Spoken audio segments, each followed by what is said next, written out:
Pálim svoje plitčiny. Pozerám sa zhora, ako pekne zhoria. Odhodlávam sa byť iná. Nepodať sa vlastnej optike. Môcť sa pozrieť do očí aj sebe. Chvíľu sme boli spolu, prenatálny vek ohňa a v brúšku zápalky pochovávam miláčika do inej náruče. Spomínam na naše vlasy z dvoch hlav, jeden účes z dvoch signálov, jedna správa, pravíš mi, to sa stáva. Robíš vrásky na inom čele, po inom chrbte čiary. Si ďaleko ako radosť. Skúmam svoje meno v nebezpečných hrách. Keď už nemám teba, nemám ani strach. Toto sa stáva, keď človek nie je sám. Si pri mne, aj keď nie si, prisahám. Som fakír vo fiakri, na rúžiach, nikto ma nečaká na nárožiach. Nikto s boskom, nikto s britvou. Stojím na deštrukcii v požiari, si zohrievam svoj chlad. Stále sa mi pletieš. Stále ťa mám rada.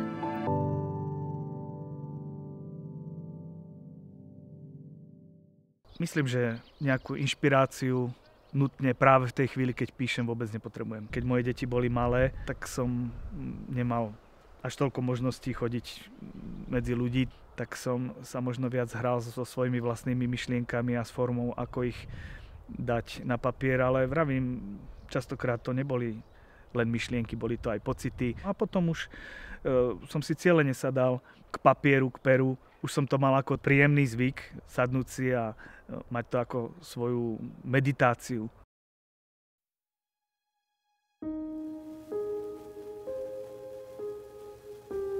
Ráno. Rozvidnieva sa. Svetlo triafa do čierneho. Včerajšie prehrešky češe neónovým hrebeňom štrbavý úsmev rozospatej smrti. Zdravie asi odíde. Bez pozdravu.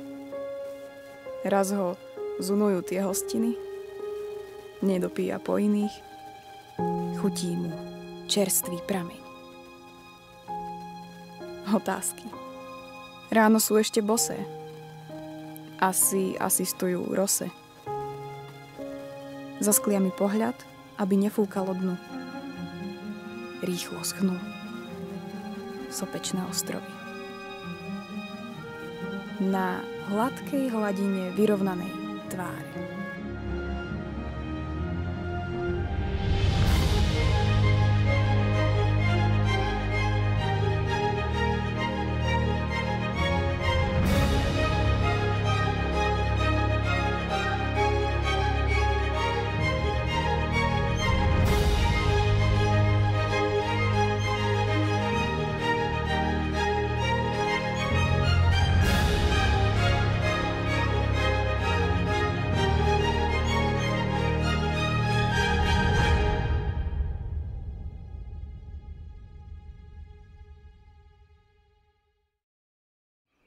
Ľudské uvažovanie, prežívanie, ľudský mozog funguje naozaj zvláštne. Ja si teraz spomínam, čo som čítal opakovane u Dostojevského. On to tú ako keby scénu, keďže bol sám odsúdený na smrť, používa vo svojej tvorbe opakovane. Že keď nejakého trestanca vedú na popravu a prechádza jednu ulicu, druhú ulicu, vie, že pred ním už bude možno len 20 minút alebo pol hodina života, tak si všimne nejakú zle natretú strechu, alebo že nejakému oficierovi, ktorý ho vedie na popravu, chýba na mundúre jeden gombík, alebo že má zle zaviazanú niekto mašlu pod krkom. Pritom sú to posledné úvahy toho človeka pred smrťou, že vlastne ako zvláštne funguje tá ľudská psychika, to ľudské vnímanie, že častokrát si všíma veci, ktoré naozaj nemajú zmysel.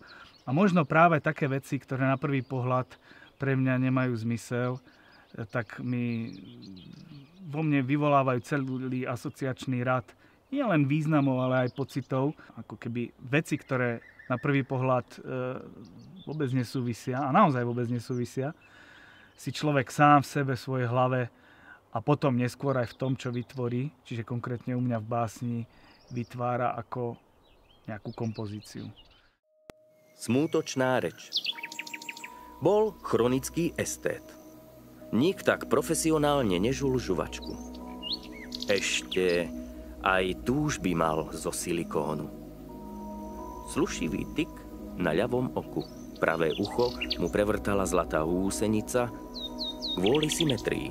Oslňujúco krýval v návale poctivosti, keď sa pozabudol hrať na seba. Z tiesnenej úprimnosti mu popraskali švíky na maturitnom obleku.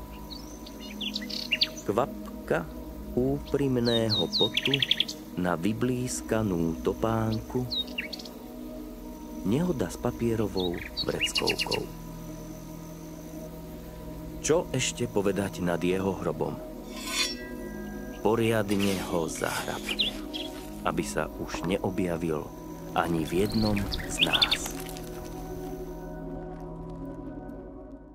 Niekedy človek takým zvláštnym, kurióznym spôsobom príde k básni a mne sa napríklad stalo to, že som mal čakať v autoservise asi hodinku alebo dve, už si presne nepamätám, lebo to sú roky, čo sa to stalo.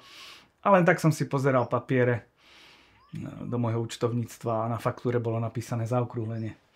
Mňa to slovo zaujalo, páčilo sa mi a som si povedal, že také pekné slovo, ako slovo zaokrúhlenie, musím z faktúry preniesť do básne. A tak som v servise napísal báseň, ktorá sa takmer nezmenila aj dnes v mojej knižke. Jedna z mojich zásad je, že treba hodne škrtať, trhať a zahadzovať a nehávať len tie veci, ktoré sa mi naozaj páčia. Takže áno, píšem na použitý papier z druhej strany a snažím sa najprv písať úplne spontánne, no a potom to ďalej upravujem, brúsim, cizelujem. Už podľa toho aj o aký text ide, ale vždycky som písal a každá moja báseň vznikla tak, že na papier a perom. Chvíľu si posedím na pichľavých sekundách a potom zdrhnem. Kde? Prečo? S kým? Neviem. Zatiaľ to neriešim. Tento útek je skôr zmena stavu ako miesta. Človek sa nádejami trestá, ale príde na to až potom. Všade zle. A doma. Skús šťastie vydeliť dvoma. Častokrát mám, dajme tomu, už vopred premyslené, ako tá báseň bude fungovať, čo v nej chcem použiť, skoro ako keby to bola próza. Ako keby mám vopred vymyslený príbeh, pritom tá báseň samozrejme príbeh nemá, lebo je lyrická.